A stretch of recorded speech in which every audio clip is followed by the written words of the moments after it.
ओम शांति।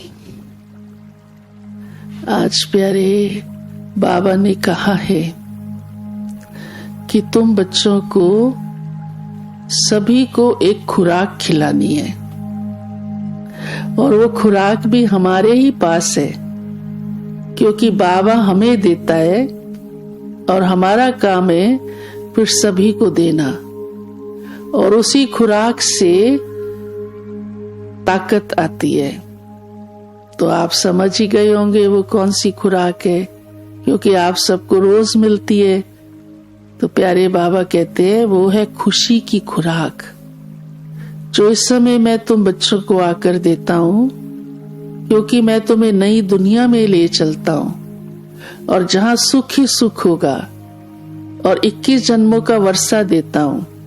तो अभी से इस जन्म से ही आपके जीवन में बाबा से सुख मिलना शुरू हो जाता है और यही सबसे बड़ी खुशी है। और ये सभी को बांटो तो सभी के जीवन में भी खुशी आ जाएगी।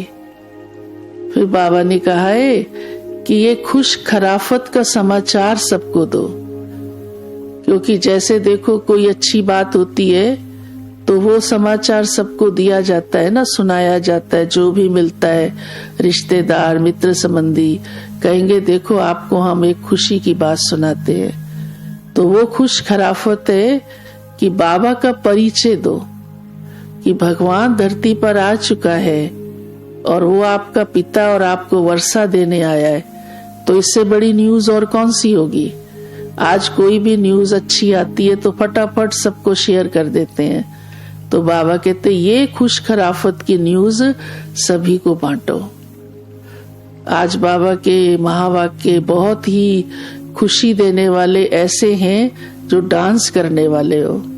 तो बाबा ने कहा है कि मैं सैक्रीन हूँ। सैक्रीन तो आप जानते हैं ना, जो बहुत मीठी, इतनी इसेंस वाली कि एक बूंद डालने से ढेर सारा मीठा हो जाता है। और वो बाबा ने हमें कौन सी बात कही है, मन मना भाव, कि जब हम दिल से बाबा को याद करते हैं, अपना मन बाबा के साथ लगा के रखते हैं, तो कितना मिठास जीवन में आ जाता है, खुशियां जीवन में आ जाती हैं। एक बाबा की याद ही है जो हमारे दिल को कितना मीठा रखती है, खुशहाल रखती है। इसलिए बाबा कहते हैं मैं हूँ सैक्रीन और एक बूंद ही मन मना भव की, माना मेरे साथ मन लगाया तो जीवन में मिठास ही मिठास आ जाती है। बाबा फिर हमें नई दुनिया में ले चलता है। बाबा कहते हैं इसको भी याद रखो। फिर बाबा ने आज ये भी कहा है कि चुप रहना है। चुप रहने में बड़ा फायदा है। वैसे भी कहावत है एक चुप 100 सुख। फिर कोई बोलता है तो बाबा कहते हैं अगर दूसरा चुप रहेगा तो बात आगे बढ़ेगी नहीं। तभी कहते हैं एक ने कही दूसरे ने मानी, नानक कहे दोनों ज्ञानी। तो चुप एक बहुत बड़ी विशेषता भी है, एक बहुत अच्छा पुरुषार्थ सहज रीति का है, जिसमें कोई भी मेहनत नहीं करनी पड़ती है और व्यर्थ से भी सहज बच जाते हैं। साथ साथ बाबा हमें एक बात के लिए रोज ही अलर्ट करता है।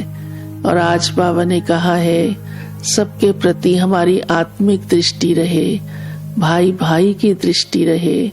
जितना वो दृष्टि होगी तो आपके ज्ञान में जोहर आता जाएगा। ज्ञान सुनाते हो तो उसका प्रभाव पड़ना चाहिए। जैसे कहते ना तलवार में जोहर चाहिए, वो तब होता है जब तलवार अच्छी तरह घिसी हुई होती है, चमकी हुई होती है। तो हम भी जब ज्ञान सुनाते हैं तो बाबा की याद होती है, आत्मिक दृष्टि होती है, तो ज्ञान में शक्ति आ जाती है और उसका असर तीर उन पर लगता है, अर्थात प्रभाव पड़ता है। ऐसी हमारी स्थिति रहे तो ज्ञान कितना कमाल कर सकता है। ओम शांति।